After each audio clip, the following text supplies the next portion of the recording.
तो हेलो साथियों, नमस्कार। स्वागत है आपका आपके अपने चैनल सक्सेस जंक्शन एक कदम सफलता की ओर में। मेरा नाम है अतुल शुक्ला और हम लेकर के आ गए हैं आपके लिए मध्य प्रदेश अतिथि शिक्षक भर्ती से संबंधित महत्वपूर्ण अपडेट निकल करके आ रही है। अतिथि शिक्षक भर्ती के लिए नया आदेश जारी किया गया है और कुछ तो अच्छा हुआ है, क्योंकि लगातार देखा जा रहा है अतिथि शिक्षक भर्ती में कोई ना कोई परेशानी सामने आ रही है। जैसे कि कहीं पर अगर ऑलरेडी शिक्षक हैं और वहाँ पर अतिथि शिक्षकों की वैकेंसी निकाल दी गई है, बाद में अतिथि शिक्षकों के लिए परेशानी का सामना करना पड़ेगा। इसके अलावा पोर्टल पर बहुत सारी दिक्कत सामने आ रही है, लेकिन इसी बीच कुछ अच्छी चीज़ यहाँ पर निकल करके आई है। मध्य प्रदेश लोक शिक्षण संचालय ने नया आदेश जारी किया है। क्या है वो आदेश, पूरी जानकारी आपको देने वाले हैं, सब कुछ आपको समझाने वाले हैं।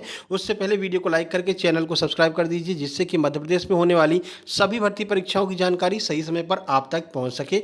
तो आइए देख लेते हैं क्या निकाला गया है आदेश में। आपको पता मध्य प्रदेश में जो है भर्ती वगैरह चल रही है अतिथि शिक्षकों की, लेकिन इसी बीच अतिथि शिक्षकों का भी जो है ज्वाइनिंग प्रोसेस चल रही है और उच्च पद प्रभार भी चल रहा है। ठीक है, तो जिसको लेकर के अतिथि शिक्षक काफ़ी ज़्यादा परेशान है, क्योंकि जैसे ही मेरिट बन करके आएगी तो मेरिट के आधार पर बहुत सारी दिक्कतें यहाँ पर देखने को मिल सकती है। कहीं कहीं पर जहाँ पर मेरिट में पहला विद्यालय चयन किया है वहाँ पर ऑलरेडी नियमित शिक्षक कार्य कर रहा है, जिसकी वजह से परेशानियों का सामना करना पड़ रहा है। ठीक है, चलिए नया आदेश क्या निकल करके आया है वो देख लेते हैं। देखिए, भोपाल से दिनांक 7/9/2024 यानी कि 7 सितंबर 2024 को यह आदेश आया है। देखिए, लोक शिक्षण संचालय मध्य प्रदेश भोपाल समस्त जिला शिक्षा अधिकारी, समस्त विकासखंड शिक्षा अधिकारी, समस्त संकुल प्राचार्य एवं हायर सेकेंडरी मध्य प्रदेश, पूरे मध्य प्रदेश के लिए यह जारी किया गया है। विषय है प्रभारी प्राचार्य एवं सीएम राइज उप प्राचार्यों के विरुद्ध अतिथि शिक्षकों की व्यवस्था। यानी इन लोगों को बोला गया भाई अतिथि शिक्षकों की व्यवस्था आपको करनी है।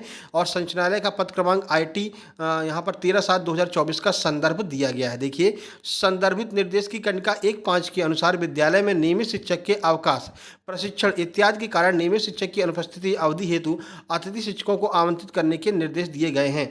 यानी कि अगर नियमित शिक्षक नहीं है, नियमित शिक्षक अवकाश पे है, बहुत से लोग ऐसे होते हैं जो मतलब कि ज्वाइन तो कर लेते हैं नियमित शिक्षक के तौर पर, लेकिन फिर वो बड़ी तैयारी करने के लिए जो है 2 महीने 3 महीने या फिर 1 साल की छुट्टी लेकर के दूसरे स्कूलों में चले मतलब दूसरे जो है राज्यों में चले जाते हैं। जैसे कि दिल्ली चला गया कोई तैयारी करने, कोई इंदौर चला गया तैयारी करने, तो ऐसे में उनकी वैकेंसी खाली रहती है। कुछ समय के लिए ही सही, जितने दिनों के लिए उन्होंने छुट्टी ली है उतने दिनों के लिए सही, लेकिन उनकी वैकेंसी खाली रहती है। तो ऐसे में उनकी वैकेंसी पर जो है अतिथि शिक्षकों की नियुक्ति की जाने के लिए यहाँ पर आदेश जारी किया गया है। अब इससे क्या होगा कि बहुत सारे ऐसे स्कूल हैं कि ये जो पोस्ट हैं, ये पोस्टें आपके GFMS पोर्टल पर अपडेट नहीं की गई हैं, तो ये पोस्टें भी अब जुड़ेंगी GFMS पोर्टल पर। कुछ पदों की संख्या यहाँ पर बढ़ सकती है। देखिए, विद्यालय में अध्यापन व्यवस्था को सुचारू रूप से संचालित करने की दृष्टि से निम्नलिखित कारणों से संबंधित विषय पर अतिथि शिक्षक आमंत्रित किए जा सकते हैं। कौन कौन से विषय हैं देख लीजिए। नंबर 1, हायर सेकेंडरी विद्यालयों में प्रभार संभाल रहे व्याख्याता उच्च माध्यमिक शिक्षक के विषय पर अतिथि शिक्षकों की व्यवस्था।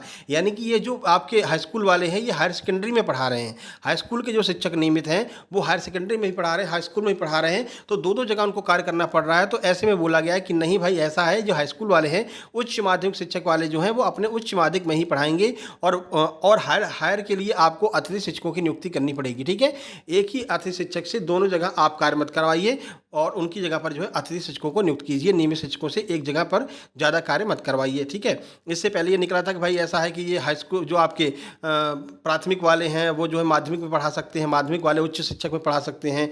ठीक है, हमारे पास तो ऑलरेडी बहुत सारे शिक्षक हैं, अतिथि शिक्षक की नियुक्ति करने की आवश्यकता नहीं है। लेकिन अब यह आदेश निकाला गया कि नहीं, ऐसा नहीं होगा।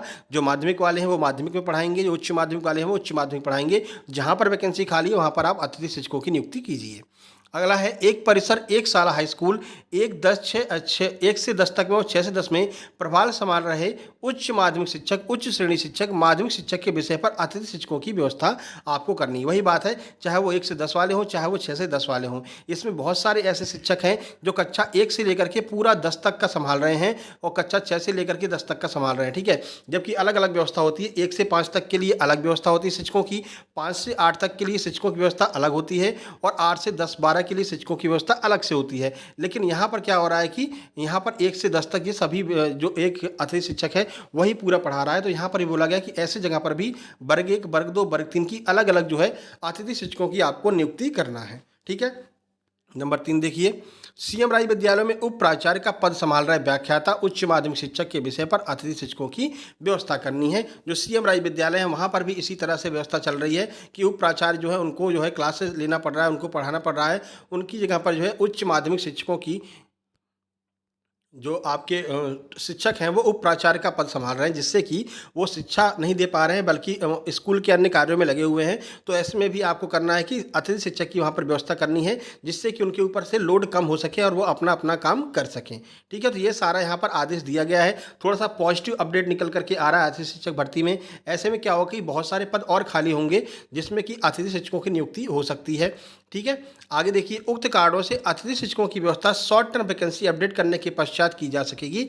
उक्त निर्देशों के अनुसार कार्यवाही सुनिश्चित करें। यानी कि शॉर्ट टर्म वैकेंसी अपडेट होंगी एक बार फिर से। ठीक है, short term vacancy GFMS portal पर अपडेट होंगी, यानी कि आपकी जो फॉर्म भरने की डेट है वो एक बार फिर से बढ़ाई जाएगी, क्योंकि कह रहे हैं कि शॉर्ट टर्म वैकेंसी अपडेट करने के पश्चात ही अतिथि शिक्षकों की नियुक्ति जो है की जाएगी। यानी कि एक बार फिर से पोर्टल अपडेट होगा, कुछ वैकेंसी उसमें ऐड की जाएंगी, उसके बाद हो सकता है आपको एक बार फिर से साला को चयन करने का ऑप्शन दिया जाए, फिर से आपको आपकी आईडी जो है अनलॉक की जाएगी और फिर से जो है आप लोग वहाँ पर अन्य स्कूलों को चयन कर सकते हैं। ठीक है, तो बहुत सारा अप एंड डाउन चल रहा है यहाँ पर अतिथि शिक्षक भर्ती में, जिसको लेकर के बहुत ज़्यादा परेशान है अतिथि शिक्षक। ठीक है, जिनके पास में अपना खुद का जो है लैपटॉप है, कंप्यूटर है, तो वो लोग तो चाहे जब कर लेते हैं, लेकिन बहुत सारे ऐसे लोग हैं जिनको साइबर कैफ़े जाना पड़ता है। तो हर बार साइबर कैफ़े अपडेट करने का भाई साहब 150 रुपये, 100 रुपये, 150 रुपये हर बार लेता है अतिथि शिक्षकों से। एक तो अतिथि शिक्षक वैसे ही मारे मारे फिर रहे हैं, परेशान है बेचारे। ठीक है ना तो अगस्त में ही नियुक्ति हो जानी चाहिए थी, जुलाई में ही नियुक्ति हो जानी चाहिए थी। अगस्त पूरा निकल गया, जुलाई पूरी निकल गई, सितंबर भी निकलने को है,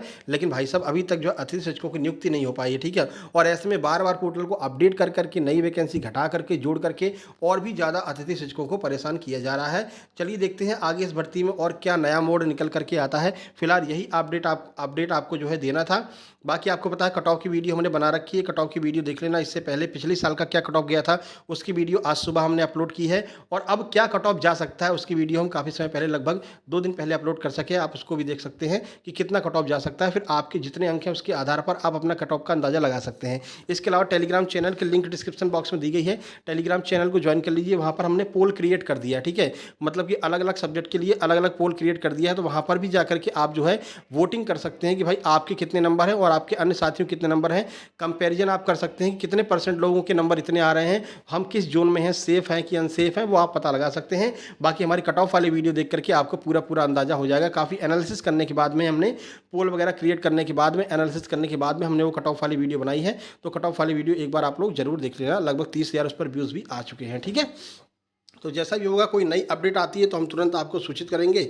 बाकी हाँ, टेलीग्राम चैनल पर हमने फ्री में स्टडी मटेरियल भी अपलोड कर दिए हैं, जैसे कि राकेश यादव सर के मैथ्स के class notes, Hindi English medium में नीतू मैम की इंग्लिश की बुक, और आपका गगन प्रताप सर, अन्य सभी जो टीचर हैं उन सब की जो है नोट्स हमने वहाँ पर अपलोड कर दिए, फ्री ऑफ कॉस्ट आप लोग डाउनलोड कर सकते हैं। साथ ही साथ में NCERT के साइंस और सोशल साइंस के नोट्स भी वहाँ पर फ्री ऑफ कॉस्ट उपलब्ध हैं। चैनल का नाम है सक्सेस जंक्शन लाइव, आप लोग सर्च करके ज्वाइन कर लीजिएगा टेलीग्राम पर, और पूरी जो है PDF वगैरह आप लोग डाउनलोड कर लीजिएगा और अपनी तैयारी करते रहिए वर्ग 2 और वर्ग 3 के लिए, जिसमें आपकी नियमित शिक्षक के रूप में भर्ती हो सके और इन सारी टेंशनों से आपको मुक्ति मिल सके। ठीक है, चलिए मिलते हैं किसी नई अपडेट के साथ में, तब तक के लिए नमस्कार, धन्यवाद।